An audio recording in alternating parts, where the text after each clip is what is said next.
आज मेघना को लड़के वाले देखने आए थे। लड़के वालों के जाते ही सारे परिवारजनों ने राहत की सांस ली। आखिरकार सबको तसल्ली मिल गई कि चलो अब मेघना की भी शादी हो जाएगी। मेहमानों के जाते ही सबने राहत की सांस ली। सभी परिवारजन थके हुए थे पर मन खुशी से उछल रहे थे। आज मेघना का रोका हो गया था। महेंद्र बाबू की रिटायरमेंट में सिर्फ 6 महीने बाकी थे, पर उनकी तीसरी बेटी मेघना का रिश्ता कहीं पक्का ही नहीं हो पाया था। जहां देखो कैश और दहेज की लंबी लिस्ट पहले ही तैयार मिलती। महेंद्र बाबू की 3 बेटियां ही थी। उन्हें बेटियां होने का कोई मलाल ना था। उन्होंने तीनों बेटियों को उनकी योग्यता के अनुसार शिक्षा दिलवाई थी, कभी कोई कमी ना होने दी। दो बड़ी बेटियों के विवाह में तो लड़के वालों की मांगों को पूरा करते करते उनकी कमर सी टूट गई थी। मगर मकान भी बन रहा था, उसके लिए भी पैसे आवश्यक थे। मेघना की शादी में अब वो उतना खर्च करने की हालत में नहीं रहे थे। मेघना केंद्रीय विद्यालय में नौकरी करने लगी थी। उसने लड़के वालों की डिमांड देखकर शादी न करने की घोषणा भी कर दी थी, परंतु परिवार में कोई भी उसकी बात से सहमत न था। जब किसी रिश्ते की बात चलती वह कोई न कोई बहाना बनाकर मना कर देती। बार बार ऐसा करने से घर में कलह का वातावरण हो जाता। पापा खाना छोड़कर बाहर निकल जाते, देर रात तक न आते। मम्मी उसे कोस कोस कर रोती। कभी कभी बहनों को बीच बचाव के लिए भी बुलाया जाता, वे भी उसे डांट कर जाती। मेघना को शादी या लड़कों से नफरत नहीं थी। वह शादी के नाम पर लड़के वालों को लूटने खसोटने यानी दहेज कैश जैसी प्रथाओं से चिढ़ती थी। आखिर में उसने कहा कि जो लड़का बिना दहेज की शादी करने को तैयार होगा, मेरे योग्य होगा, उससे विवाह कर लूंगी। इत्तेफाक से मेघना की इकलौती बुआ जी ऐसा ही रिश्ता खोज कर ले आई। लड़का प्राइवेट कंपनी में मैनेजर था। लड़के वालों को दान दहेज कुछ नहीं चाहिए था, केवल पढ़ी लिखी नौकरी वाली लड़की की मांग थी। बस दोनों ओर से रजामंदी हो गई। आज रोका की रस्म में भी लड़के वालों ने केवल नारियल और 501 रुपये का शगुन दिया। महेंद्र बाबू ने लड़के के माता पिता भाई बहन को मिठाई के डिब्बे देकर विदा किया। उनके जाते ही महफिल जुट गई। मेघना की दोनों बहनें आई हुई थी। बुआ जी थी। बुआ जी तो आज की विशेष मेहमान थी। सभी उनकी तारीफ कर रहे थे। उन्होंने भाई की बड़ी समस्या सुलझा दी थी। लड़का व परिवार भी अच्छा लग रहा था। लड़का मैनेजर था, स्मार्ट भी था। वहां पर चाय पी रहे सभी खुश थे, परंतु मेघना की तर्क बुद्धि यह मानने को तैयार नहीं थी कि आज के जमाने में ऐसे आदर्शवादी लोग भी मिलते हैं क्या, जो दहेज के बिना भी शादी करने को तैयार हो जाते हैं। 2 महीने बाद का ही विवाह का मुहूर्त भी निकल आया था। विवाह भी सादगीपूर्ण हुआ। मेघना अपनी ससुराल जा पहुंची। ससुराल में भी कोई सजावट या दिखावा नहीं था। मेघना ने स्कूल से 1 महीने की छुट्टियां ली थी। उसके पति तन्मय ने ही हनीमून के लिए मनाली जाने का प्रोग्राम बनाया। जाने से एक दिन पहले तन्मय के कुछ दोस्त जो शादी में शामिल नहीं हुए थे घर आ गए। लिविंग रूम में हंसी मजाक चल रहा था। मेघना चाय नाश्ता लेकर जा रही थी कि अचानक उसके कानों में एक दोस्त की आवाज़ सुनाई पड़ी। वह कह रहा था कि यार तन्मय, तूने बिना दहेज की शादी करके बड़ी दरिया दिली दिखाई। यह सुनकर मेघना के कदम पीछे ही रुक गए। वह तन्मय का जवाब सुनने को आतुर हो उठी।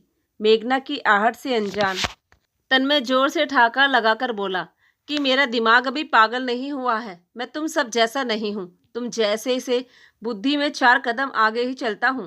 तुम सब दहेज मांगकर ससुराल में अपनी इमेज खराब करते हो।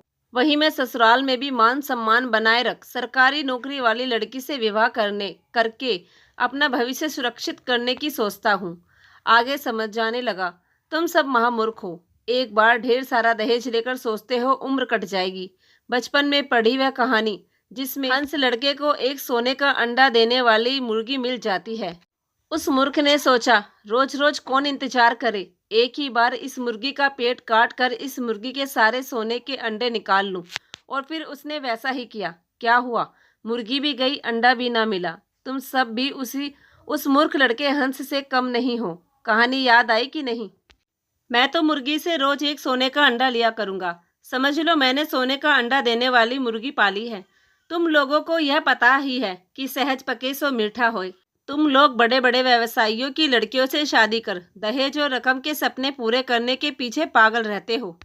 वही मैं कुछ और ही सोच रखता था। अब देखो मेरी पत्नी मेघना 3 बहनें ही हैं। माता पिता के बाद उनके पास जो भी है वह तीनों बहनों को ही मिलेगा। फिर मेघना नौकरी भी करती है, सरकारी स्कूल में पीजीटी अध्यापिका है। समझे कुछ? उसे 7वें पे कमीशन के अनुसार मोटा वेतन और तरह तरह की सुविधा मिलती है। मैंने तो मेघना से शादी करके जीवन बीमा करवा लिया है, जो जिंदगी के साथ भी और जिंदगी के बाद भी होगा। ऐसा सौदा किया है, वरना दिमाग पागल नहीं हुआ था जो बिना दहेज की शादी करता। दोस्त भी ठहाका लगाकर हंसने लगे। बोले कि जानते हैं यार, तू तो कॉलेज के जमाने से ही बनिया बुद्धि का था। हर जगह हिसाब किताब लाभ हानि देखता था। फिर सभी का संवत ठाका लगा। यह सब सुनकर मेघना का मन खट्टा हो गया। उसकी तार्किक बुद्धि आखिर जीत ही गई। वह समझ गई हाथी के खाने के दांत अलग है और दिखाने के अलग है। बेमन से चाय नाश्ता देने अंदर गई। कुछ देर पास बैठकर काम के बहाने बाहर निकल आई। वह सोचने लगी, प्रेम अपनापन सहयोग के चलते हम दोनों मिलकर घर बाहर का खर्च मिलकर बांटकर करते तो उसे कभी कोई ऐतराज ना होता। आखिर पढ़ी लिखी नौकरी वाली बहू किस लिए आजकल मांग में है। पर इस प्रकार चालाकी से रौब से आप बेवकूफ बनाकर कोई उसकी कमाई पर हक जताएगा, यह बात उसे कतई गवारा नहीं।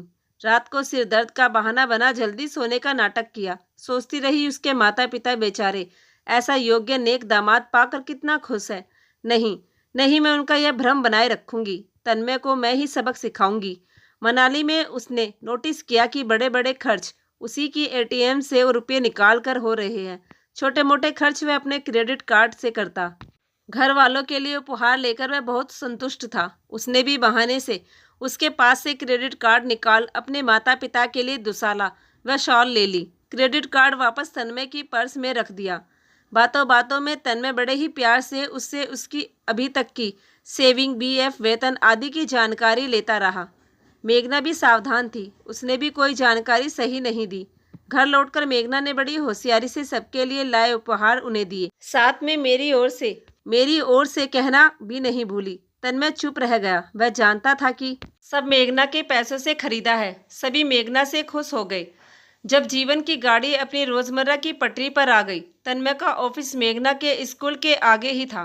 तन्मय अगर थोड़ा जल्दी निकल जाए तो मेघना को समय पर स्कूल छोड़ आगे जा सकता। वह स्कूटर पर जाता था। मेघना ने जब उसके सामने ये प्रस्ताव रखा तो उसने भी हामी भर दी। तन्मय दूसरे तीसरे दिन मेघना के कार्ड से पेट्रोल के बहाने मनमाने रुपए निकलवा लेता, पर ले जाने के समय सप्ताह में 3 या 4 दिन ही ले जा पाता। कोई ना कोई बहाना बना देता। मेघना ने यह नोटिस भी किया कि छोटे भाई या बहन को कुछ पैसों की जरूरत होती तो वे दोनों चुपके से उससे मांग लेते और कह देते कि किसी को मत कहना। मेघना अभी नई थी, ज़्यादा कुछ नहीं कह पाती, पर उसने सोच लिया कि इसका भी कोई ना कोई हल निकालना पड़ेगा। 1-2 महीने ऐसे ही गुजर गए। मेघना के ही वेतन से लगभग परिवार का खर्चा चल रहा था। सभी को बचत करने की पड़ी थी। पापा अपनी पेंशन से धेला भी नहीं खर्च करते।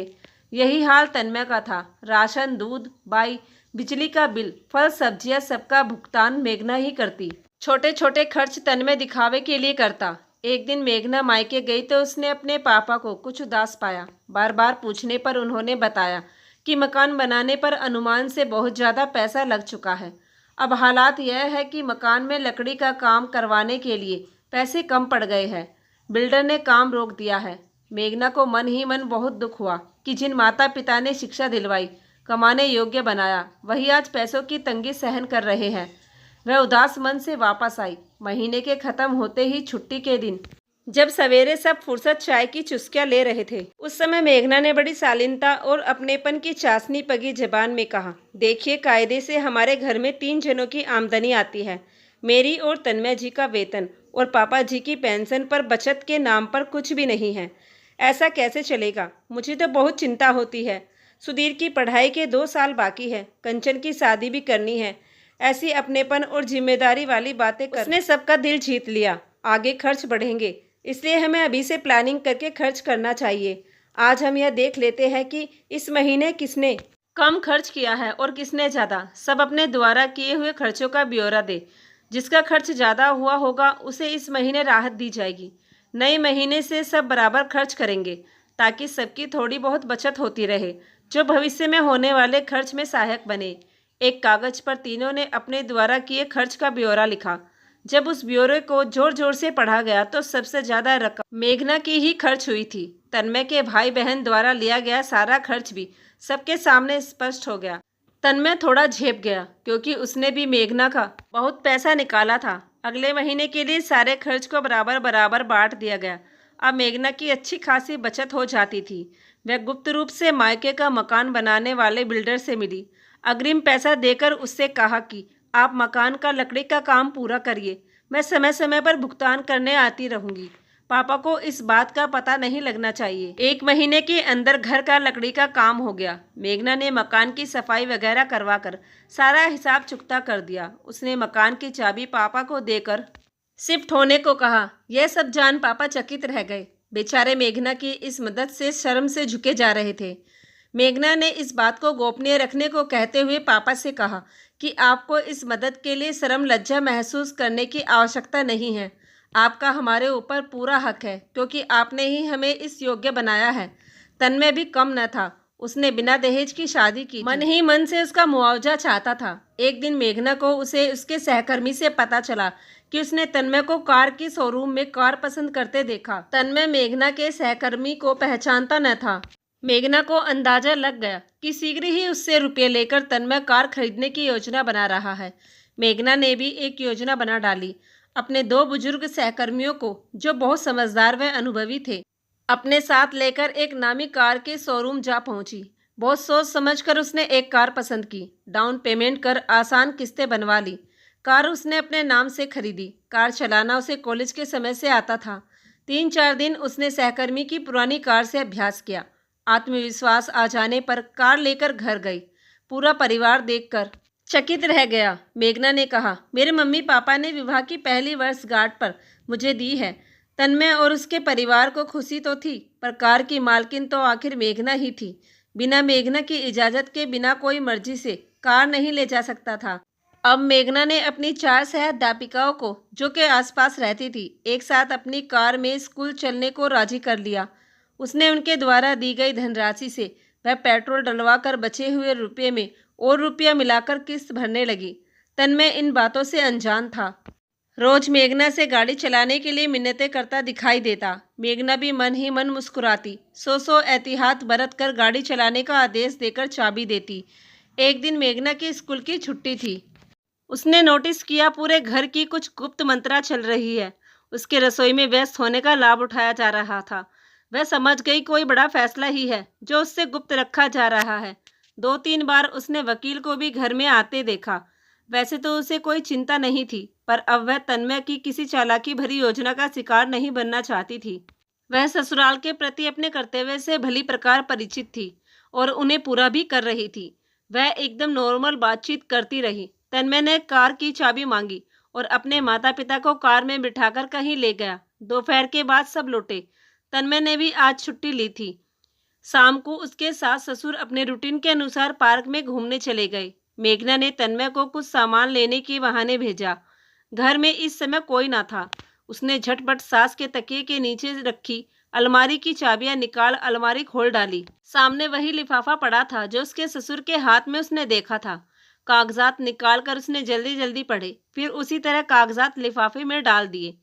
अलमारी में रख चाबी वहीं रख नॉर्मल बनकर काम में लग गई। दरअसल यह पुश्तैनी मकान सास ससुर ने अपने दोनों की मृत्यु के बाद तन्मय के छोटे भाई के नाम कर दिया था।